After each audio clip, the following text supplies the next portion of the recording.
You are, Jesus. Amen. So on March 23rd, 2020, the wonderful Christian podcaster and blogger, who's called the most famous Christian blogger, Tim Challies, wrote a post called "How the World Worshipped on One of the Most Unusual Sundays in Church History." He included this picture from people literally all over the planet sitting in their homes in front of computer screens and televisions. Why? Because that was the weekend that the whole world shut down. Like from every nation and country except for like a few small places, everyone was told you have to remain in your home because of the threat of COVID-19. I think we could argue about the merits of that 2 years later, but one thing that we often said then, and I think we can still say now, if that had happened 10, 15 years ago even, how much harder that would have been, how much more isolating, how the technology allowed for communication, allowed for everyone could just I could still be fed by the word of God. I can still share prayer requests and talk with people so easily. There is great benefits in the technology that allowed us to minister to people. I still hear today some people who are like, I've been watching your live stream for 2 years now, and I finally decided I should probably come to the church. We're like, yes, we're so glad you're here. Technology can be a benefit. And yet you also know the same technology that allowed this live streaming to take place allows all kinds of sexual immorality to spread online, allows lots of lies to be distributed. The technology is a tool. Tonight, I want to talk about others-focused technology. Now, if you haven't already, you can open your Bible to 1 Thessalonians chapter 3. 1 Thessalonians chapter 2, last time I was up here a few weeks ago, I talked about how Zoom is good, but Satan doesn't want us to actually be together. That the gathering of Christians is important. It's essential. That Paul's love for them compelled him to want to be face-to-face with the Thessalonians again. And eventually he would be. But we talked about how Satan was trying to keep him away, because Satan doesn't want us together. There's something about being together that's powerful that Satan wants to prevent. And yet Paul desperately wanted to be with them because he knew he'd be rewarded for that. He'd be blessed by serving Jesus and being with them. There was a lot of criticism, even though I was saying some good things, but I was trying to be critical of why the screen is not good enough, why live streaming is not good enough, while Zoom is not good enough. Yet, I did promise that I'd come back and say, no, but there is great benefits to technology. So tonight is going to be more about the benefits of communication technology, how we can use them to minister to other people, to help other people, even if we never have another global shutdown, Lord forbid. There's all kinds of ways that we can use these little phones, devices, the interactions that we have to minister and serve God in the lives of other people. Now, 1 Thessalonians chapter 3, verses 1 through 5. Therefore, when we could bear it no longer, we were willing to be left behind at Athens alone, and we sent Timothy, our brother, and our God's co-worker in the gospel of Christ to establish and exhort you in your faith, that no one be moved by these afflictions. For you yourselves know that we are destined for this. For we were with you. We kept telling you beforehand that we were to suffer affliction, just as it has come to pass, and just as you know. For this reason, when I could bear it no longer, I sent to learn about your faith, for fear that somehow the tempter had tempted you, and our labor would be in vain. Paul is telling us to use our technology to point each other to Christ, not to sin. Use technology to use it. And specifically, I'm going to try and make the point as we go along here that there are 3 ways to battle Satan. The first part was battling Satan by gathering, but also there's a way that we can use technology to battle Satan. 3 ways to battle Satan when we use technology to communicate from afar. When we're not next to each other, how can we engage in spiritual battle with the technology that we have? First off, number 1, in verses 1 and 2, distant communication should be purposely personal. Distant communication should be purposely personal. And by that, I mean it should be well thought out. We should not just go with the flow. Again, verse 1 says, "Therefore, when we could bear it no longer, we were willing to be left behind at Athens alone, and we sent Timothy, our brother, and God's co-worker in the gospel of Christ." Now, he ended verse 20 saying that the people of Thessalonica were his glory. They were his joy. He was so happy to be able to see them and hear about them. And so he starts chapter 3 with "therefore." Because he loves them so much, because he thinks of them so much, he's willing to do a very hard thing. He was concerned about them. As we've previously talked about, the church of Thessalonica was formed by Paul. He was the founding pastor there. He preached the gospel. But as often happened with Paul, riots started. The Jews traveled around after him, and they started fighting. They're like, "Oh, how dare you talk about this Jesus guy?" It stirred up the whole city, and so they said, "Paul, for your own safety, you need to go. Leave now." And so he went from there to Berea. And he didn't get to finish everything that he wanted to teach them. So he was concerned. He cared about them. He was praying about them constantly. And chapter 1 is all about how thankful he was to hear they're actually doing really well. But it was eating him up inside. There's sometimes a good way to be concerned, to have it eat you up inside that pushes you towards prayer. Not only just prayer, it led him to sacrifice. Being in Athens. Now, we have to turn to Acts 17 to understand what he's talking about and why. So if you want to turn to Acts 17 with me, you can. If not, you can just follow along. In the book of Acts, chapter 17, 17 started with them in Thessalonica and what I just said about them having to leave. And then in verse 10, they go to Berea with Paul, with Timothy and Silas. And then in verse 14, it says, "Then the brothers immediately sent Paul off on his way to the sea, but Silas and Timothy remained there." So they stayed where he was at in Berea. Paul goes off to the sea, and in verse 16, Paul ends up in Athens. And now in verse 15, he's in Athens, he was taken to Athens, verse 16. While he's waiting for them in Athens, his spirit was provoked within him as he saw that the city was full of idols. So he reasoned in the synagogue with the Jews and the devout persons and in the marketplace every day with those who happened to be there. He starts evangelizing, starts telling them about Jesus, about the God who created them all. Acts doesn't say the same thing that Thessalonians seems to say. Now, you recall, Paul's been on his missionary journey. Right here.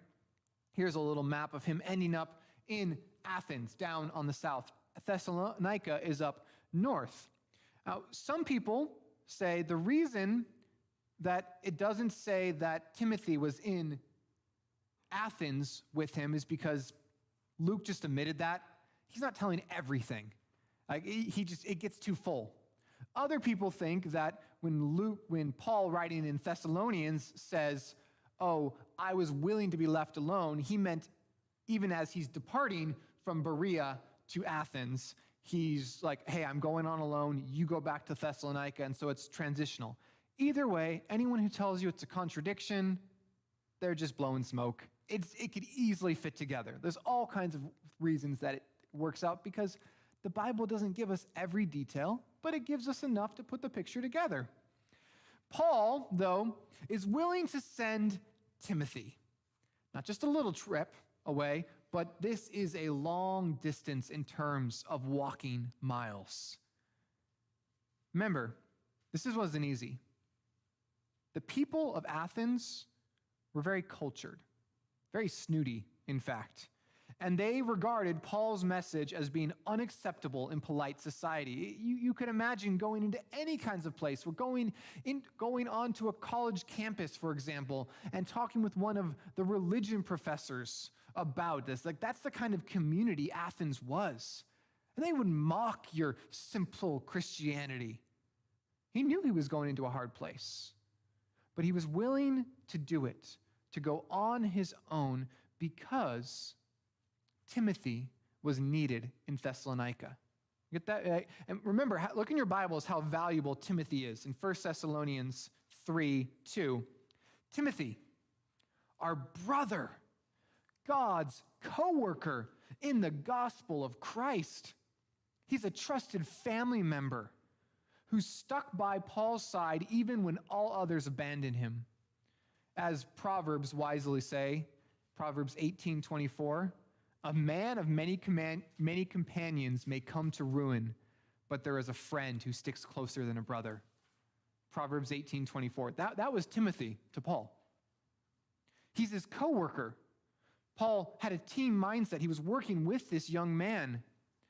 And this is the Timothy who Paul said to the Corinthians was his right hand, his representative. In 1 Corinthians 4:17, he says, I sent to you Timothy, my beloved and faithful child in the Lord, to remind you of my ways in Christ, as to teach them everywhere in every church. You get that? This is Paul's son. It's his brother. It's his teammate.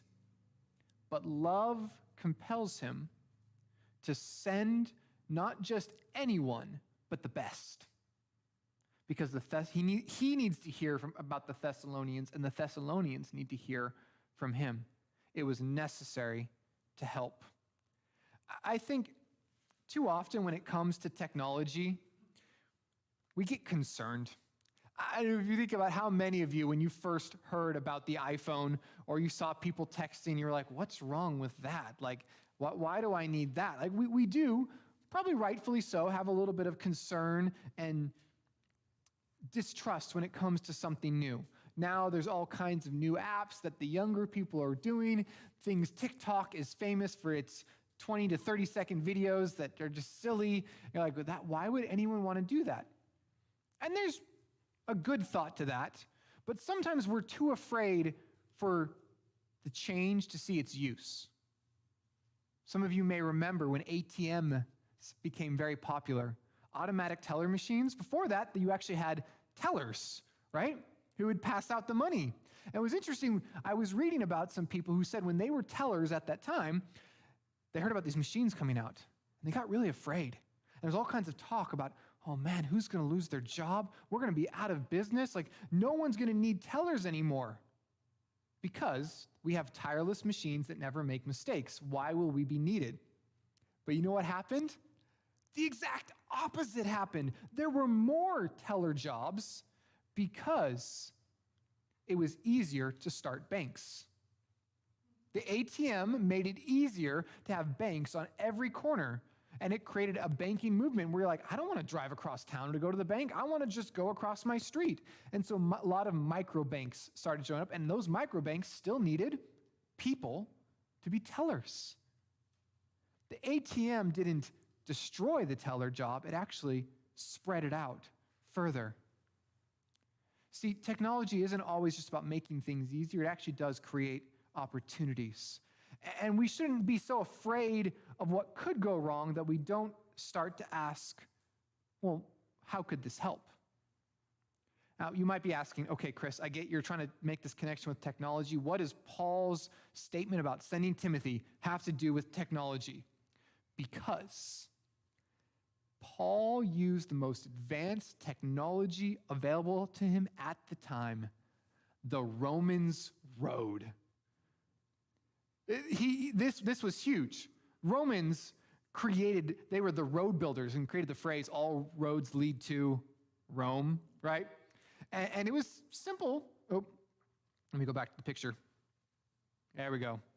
It was simple that just sand, stone, rock, and concrete, and then they did crushed stone and concrete on top of that, and then a paved surface. It was amazing. They had drainage, so the roads would stay dry even when it rained. And where there were cities, they actually had pedestrian walkways, sidewalks, like we do now. It was said that a courier in the time of the Roman Empire could travel 75 miles in a day. Most travelers were able to get around 16 to 20 miles a day on an average Roman road. And Paul took advantage of this advanced technology to send Timothy and to send the letter that we are reading afterwards, of course. See, I think actually when it comes to technology, whether it's communicating by road or by the internet, the superhighway, information superhighway, right? Whatever it may be, we can be very quick to jump over the very simple commands of the Bible that tell us how we should think about these things. We want specifics. Like, it's very easy to be like, okay, the phone is a problem. Let me, as people often do, download this app that'll limit how much time I use my phone for so I don't get wasted and doesn't distract me from what's most important. Or we put like our phones in little lock boxes. I don't know if you've heard about this. Families have a time box that they put their phones in and lock it so that no one looks at their phones during dinner time. Like, we look for things like that. And don't get me wrong, I'm not going to say those are wrong, but actually the Bible's message is very simple, but very profound. The Bible gives us the priority of our focus. Colossians chapter 3, verse 1 and 2 says, "If you have been raised by Christ, seek the things that are above, where Christ is, seated at the right hand of God. Set your mind on the things that are above, not on the things that are on the earth." So when it comes to how should I use this technology, we should be thinking, what matters for eternity? What matters for heaven? For Paul, that meant using Timothy and a letter to send him off, to find out not just what made his mission and his job easier, but what would serve these souls that would last forever. Notice how different that is from us. Not everyone, I'm not going to say all of you like this, but probably just put it on me. For example, sometimes I use text messages instead of a phone call, because you know what text messages don't require? Hey, hello, how are you doing? How are things going? It's just straight to business, and I'm done, which is sometimes lazy. I don't want to engage in conversation and relationship. I just want to get it out and get the information back real quick, and perhaps that's okay at times. But when it comes to technology, you got to ask the question, not just what is easy, what is quick and efficient, but what will point the other person to Christ? What will give them a heavenly mindset? Perhaps, for example, a text message would be the best for a young mom who's trying to wrangle kids. It says for my wife, we're trying to wrangle the kids right now. Right? And you're like, I can't pick up the phone, but if a text message pops in, I'll look at it, okay, and I can respond to it later when I have a minute. Or maybe actually, you're going to call a sister or a grandma, a friend, and you're like, I need to make sure I set aside an hour to talk. It was during all the COVID lockdowns. There was one person who was like, I'm so happy to be alone, and yet that person talked to me, on and on and on for an hour. I'm like, well, I'm glad you're happy to be alone, but it sounds like you needed someone to talk to as well, right? And so it's thinking, not just what's easiest, but what is most purposeful. What about this person can I try and help? And that can be applied in many different ways, and I leave you to that. We can talk about the specifics later if you want to, but I think that's the principle. What will point the other person to a heavenly mindset? We should be purposeful in our use, personally applying it towards them. Often, it takes and makes our work a little harder. It hurts a little. That means we're doing it well. Now, Paul purposely sent a person to help them, but Timothy had a purpose or a goal. So number 2, the second way we fight, distant communication should be encouraging and edifying. Distant communication should be encouraging and edifying. The purpose was building them up. This is the second part of verse 2. He explains what Timothy was sent to do. We sent Timothy, our brother and God's co-worker in the gospel of Christ, to establish and exhort you in your faith, that no one may be moved by these afflictions, for you yourselves know that we are destined for this. Establish means to strengthen or build up. Like you think like adding bricks in there, building it up, kind of like a sand castle, and you're like, I got to put some more sand in it to hold it up. Exhort means to come alongside, like you put your arm around someone and you help them walk. You know, they've hurt themselves and you got to walk with them. It's the same words used in chapter 2, verse 12, talking about what Paul's ministry had been to them. It's the same thing. And he wants them to be strengthened in their trust of Jesus Christ. He wants to remind them of their faith in the gospel. You see that? To establish and exhort you in your faith. Pastor Yuri was saying that to the kids this morning, right? Like, it's very easy, especially as Christians, to just think, oh, I need to move past just the simple trusting God stuff. And yet, that we need to preach that to ourselves every day. The gospel that we were those who were against God's ways. We rejected his laws. We spit in God's face by trying to be good enough on our own.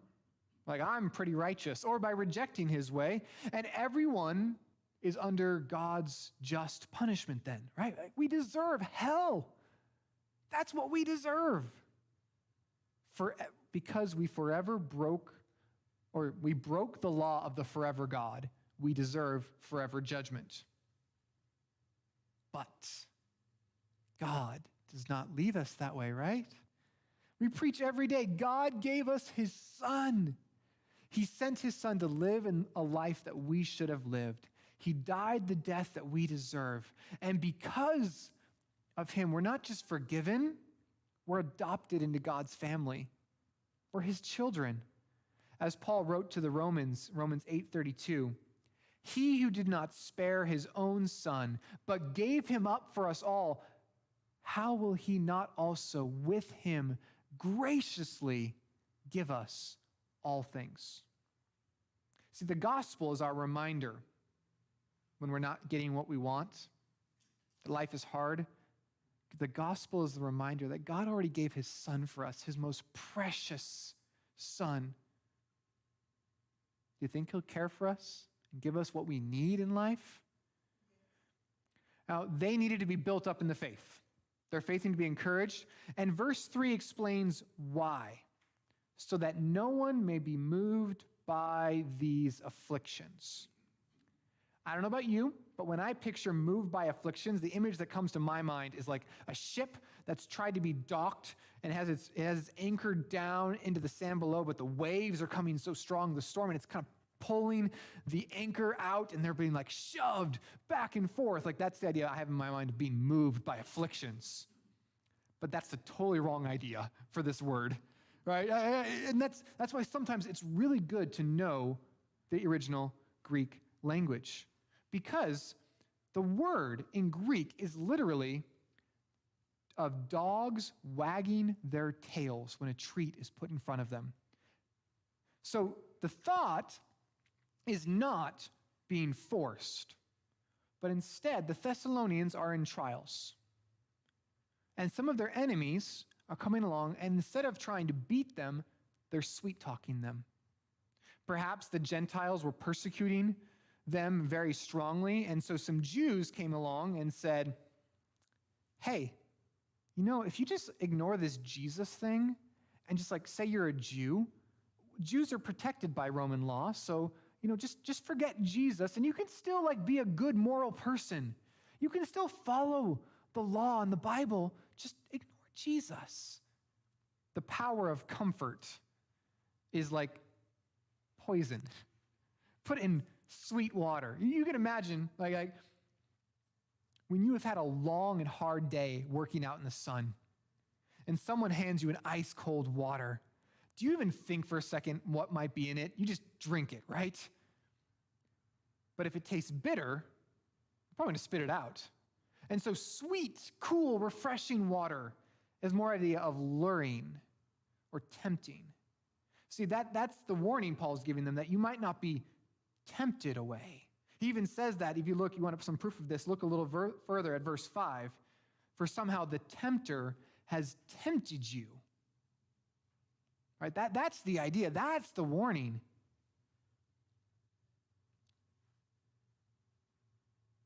Because sin would not be tempting if it didn't seem good in the moment. If it didn't seem like it would satisfy in some way. That's it. It's going to satisfy you. And so Timothy needed to give them a reminder. Don't be surprised, Christian, when you suffer. Don't be surprised when it's hard.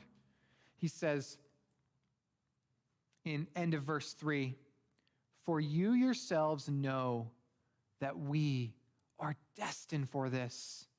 Verse 4, for when we were with you, we kept telling you beforehand that we were to suffer affliction, just as it has come to pass, and just as you know. These were probably not epic persecutions for the Thessalonians. These were not like they were getting beaten and killed in the streets. It's the kind of persecution we face as 21st century Americans. It's living in a world that rejects the very core of what you believe. A secular society that has different values and puts pressure on you to give in. To be a Christian means to follow Jesus, to be like him. And he was crucified. Romans 8:17 says, if we're children, we're heirs of God and fellow heirs of Jesus Christ, provided that we suffer with him in order that we may also be glorified with him.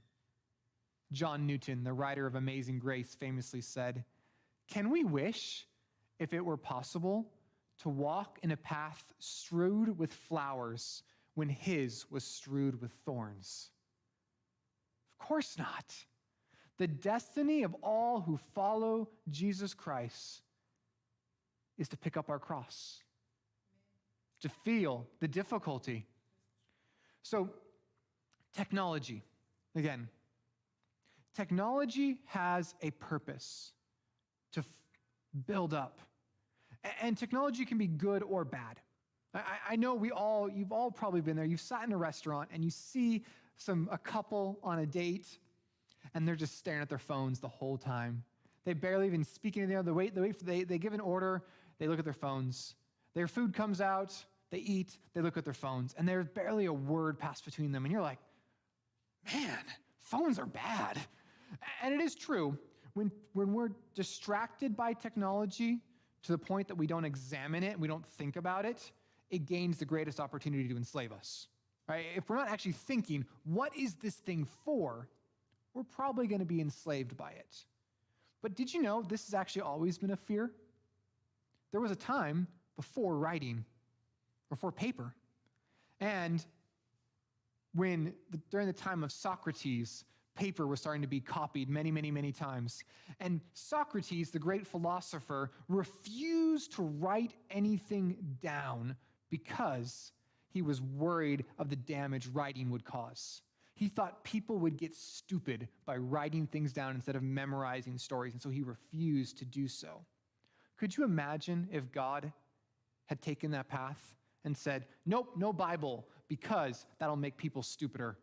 You know what, and everything needs to be passed down by memory. How many wonderful reminders and encouragements would we miss if it wasn't for the biblical writers, but also men and women throughout history have written things down. Loved ones who've written love letters to one another to encourage you, stories being passed. Technology was used to pass all those. So I'm just going to give a very brief theology of technology. Just a few high points from the Bible based on this wonderful book by Tony Reiki called 12 Ways Your Phone is Changing You. He does a great job. This is a very thoroughly researched book that talks about the warnings and concerns, but also gives us a great idea of how we should actually use, what's the purpose of technology? Because technology can tell us what we can do. It can't tell us what we should do. The Bible does that. So you will remember that in the beginning, God,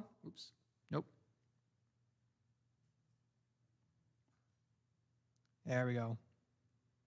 In the beginning, Adam and Eve were put on this planet. And you know what? They were not told to leave the planet the way it was, but they were told to control it. In Genesis 1:28, God blesses them, and God says to them, "Be fruitful and multiply and fill the earth and subdue it. Have dominion over the fish of the sea and over the birds of the heavens and over every living thing that moves on the earth. Have dominion." It's what people call the cultural mandate. He gave to Adam and Eve, control the world. And this command implies, or was actually practiced by, technological advancements that happened. Copper tools, stone tools, iron tools. Even today, chefs and cooks, they reorder raw materials and they turn it into something delicious, right? Or carpenters reorder raw lumber and build a wonderful church building that we sit in. Pharmaceuticals reorder organic and synthetic materials to make healing medicine.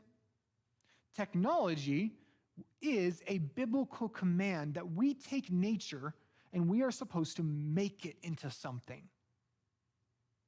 We have technology that allowed us to control communication so we can get on the phone. And I was just texting with my friend who's in Central Asia on the other side of the planet. Technology takes distance and makes it shorter. And technology pushes back the result of the fall. Right? Nope. Give me one more. Come on. There we go. Technology pushes back the result of the fall, which is really cool because you think about what was included in that fall. What would happen to Eve? She would experience pain in childbirth. It's pretty cool. We have so many bits of technology, whether it is birthing tools or epidurals to make that pain manageable. So women don't die as much in childbirth. What was Adam's curse? That the land would do what? It would be hard. It would fight against him. It would produce thorns.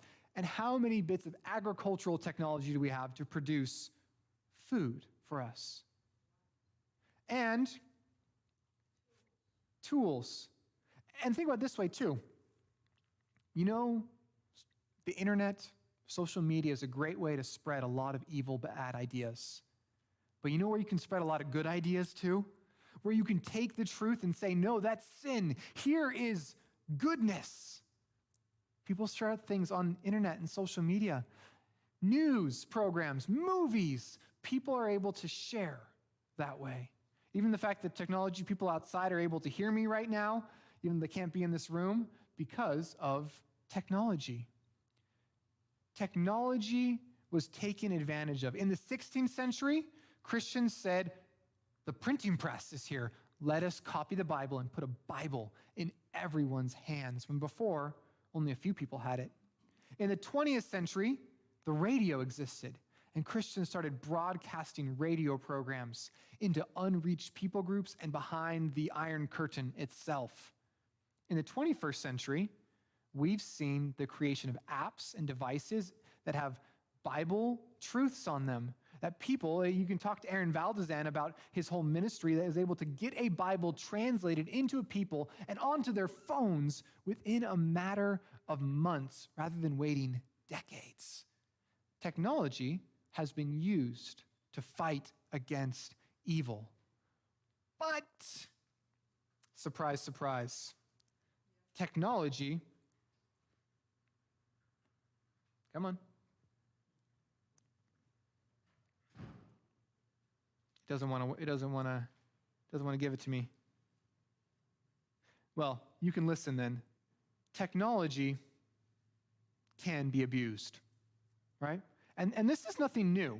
So we can't be like, oh yes, it's just, social media has finally abused technology, or, the electric car has finally gone too far. No, Babel, right? The Tower of Babel. What was that except man being so creative in his technology? He was trying to say, no, God wants us to separate, and we are going to do better than what God has said. How long did that last for them? Not very long. God caused all their languages to be spread apart, and he's like, nope, you can't defeat me. We say, when it comes to all technology, the summary of it should be the summary of God's law. Love God with all our heart, soul, and mind and strength, and love our neighbor as ourselves.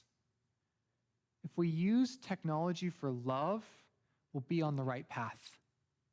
That's the purpose. To think through, let us use this properly, and yet us use this to love others, to fight against the results of the fall, to fight against sin, to fight against Satan himself.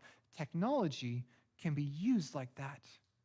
Whether it's encouraging a Bible, sometimes people maybe don't get past CDs anymore, but you and your phone could go on to our website, pull a sermon down, and you in 30 seconds could message it to your friend and say, hey, maybe listen to this sermon. Or you can send them Bible verses. It is powerful. Now, Paul then used this long-distance communication to purposely encourage them, but he didn't just leave it long distance. There is a truth. Third truth is distant communication should point to the in-person. Distant communication should point to the in-person. If we want to fight Satan, it's not enough to just be distant. We got to point to the in-person to make disciples. This is verses 4 and 5. For when we were with you, we kept telling you beforehand that we were to suffer affliction, just as it had come to pass and just as you know. For this reason, when I could bear it no longer, I sent to learn about your faith, for fear that somehow the tempter had tempted you and our labor would be in vain. Paul's saying from the beginning of his ministry, when he first started preaching the gospel to them, he told them to follow Christ is to suffer affliction. He wasn't lying to them. And sometimes people do this. I don't think they mean it in a bad way, but they're just like, oh, if you will just come to Jesus, he'll just satisfy you and give you eternal joy, and your life is just going to be so good, and we're going to solve all those problems. And like that thing you have with that worry, it's going to go away. And that pain you have with your child, it's going to go away. And that temptation you have, it's going to go away. That's not what Paul promised. That's not what the Bible teaches. When we come to Christ, there is destined for all of us trials and afflictions used by God for our good, but those still will happen. And he said, you know this. In chapters 1 and 2 is all about Paul recounting to them how they knew him, they knew his ministry, they knew what his teaching was. And that ministry had to come to an end. But in verse 5, Paul explains his worry and his deep desire to get an update. He said, I could bear it no longer. I sent to learn about your faith for fear that somehow the tempter had tempted you and our labor would be in vain. We talked about this last time. Satan is real. Satan is trying to destroy people, and Satan is known as the tempter as well. This is why I've been saying that these uses of long-distance technology are fighting against Satan, because he is active and he's engaged. And this is that temptation we referred to earlier. It's something good and alluring.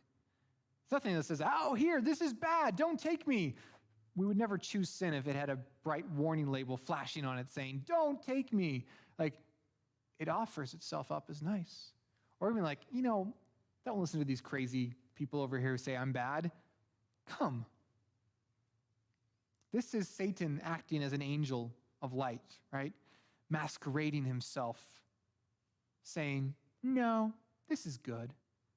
Just like he did in the garden. He went to Eve and he said, oh no, this will make you just like God. Forget that whole you'll die part. Like, this will be good. Take the fruit and eat it. And he still does that today. He tempts with lies. He tempts with truths. And if he had succeeded, Paul is worried that his work would have been waste. Sometimes that worry is good. And it forces us to pray. And it forces us to act. So he was willing to sacrifice and send Timothy so that he could hear what had happened with them and that the truth could be reinforced by a person. There's so much communication that is lost when we're not fully together, isn't it? Think about it. Like, I was reading one seminary professor wrote that our personality comes through to some extent in an email message or a text or a tweet. He's like, but we are holistic beings. We have feelings, thoughts, imaginations, and we have bodies. When we remove part of our embodied personhood, misunderstandings become easier. When we trade our physical arms that cross, eyes that linger, ears that detect sarcasm, and vocal tones that imply patience for the two-dimensional avatar, a picture on a screen, we invite misunderstanding and tension. Think how much even harder it is when you're on the phone. It's to understand you don't see someone's face, and so you can't tell if they're frustrated at you or if they're frustrated at the situation. But there's you look at their eyes, and you can see if someone's angry at you, they look at you with eyes. But if they're frustrated at the situation, they're usually looking up or around, right? Like those little social cues. We miss something when we're not in person, and the best understanding comes from those who see us and actually know us well, and we can see them. See, I think perhaps one of the challenges and the difficulties with technology today is with the internet or pastors on the television, or even just, you could do this with CDs too. There are all kinds of preachers, Bible teachers, and spiritual gurus out there. Some of them are really good. They're great Bible teachers who proclaim Jesus Christ. Some of them are really bad and dangerous. But perhaps, even of the good ones, it's very easy to look for someone and find someone who will tell you just what you want to hear. Because you just have to figure out the right phrase to type into Google, and you can find someone who will make you go, yes, that is me. I should do this.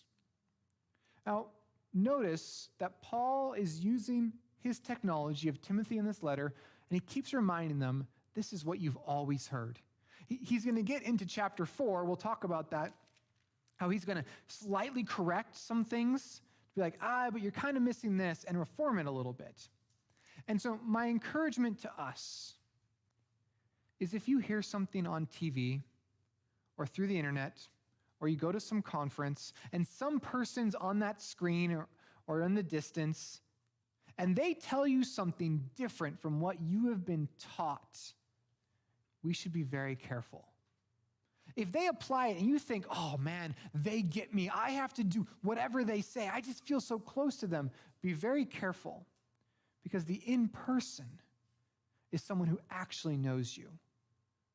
Spiritual gurus who have all the answers sound great, but it's the people who are actually able to, as Timothy did, exhort and come alongside you, who will bear your burden and walk with you. That matters. And I think for me, at least too, when I'm catching up with old friends, checking in with pastors around the world, texting them, I'm writing them, one of the things I want to do is say, how is it going in your church and in your ministry with your people? when I hear a complaint from a friend about what's going on with their pastor, and believe me, as a pastor, I get that. I get complaints from my friends of other pastors. I encourage them saying, yes, but what are you doing to talk to your pastor about that? Because it needs to go back and encourage what is local. Good use, godly use of technology should drive people to serve and love their neighbors. One of the greatest problems we're having in society today is it's just the separation. We're getting moved around a lot. You don't know the people next to you because we communicate via technology and places.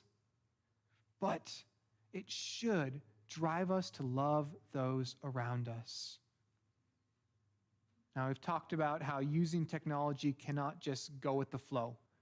If we get distracted and we're just doing what we're told, then we're going to mess up. But we must be purposeful and say, how should I do this? Why should I do this? And the why is, point them to Christ. Encourage and edify their faith, the same as the Great Commandment. And it should reinforce local communication. You should always encourage people to be part of a local church with local friends.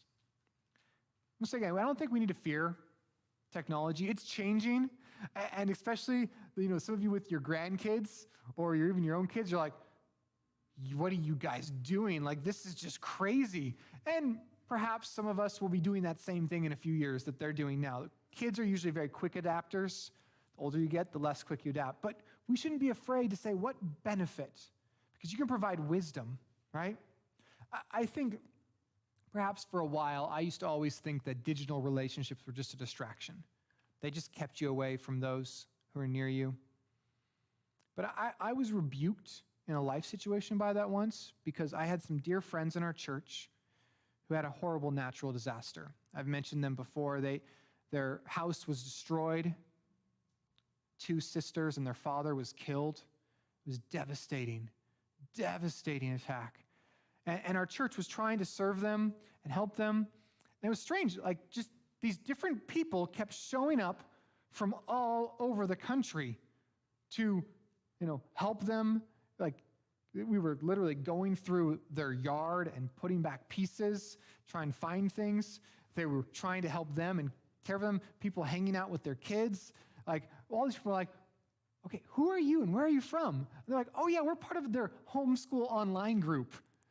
They had this group of friends online who were doing homeschool classes together. And when this disaster happened, you know what they did? They got up and they went. And I was like, oh, you can have some decent relationships with people who will be there when you need them through the internet. And I think that's a reminder to all of us to be those kinds of friends. We don't know what the Lord might do, but as we have those relationships and as we use them, whether it's even someone across town, our church is not located just around here. We have some distance between us, but technology allows us to bring that together to encourage one another. And then, if the Lord wills, we'll be there in person, won't we? Technology can be used. Just because it's new doesn't mean it can't be used to help others. Just because it's different doesn't mean the gospel cannot go forward between it. You can use TikTok to proclaim Jesus Christ. I'm not quite sure how yet, but I know some people are doing it. And all that might be used to the glory of God.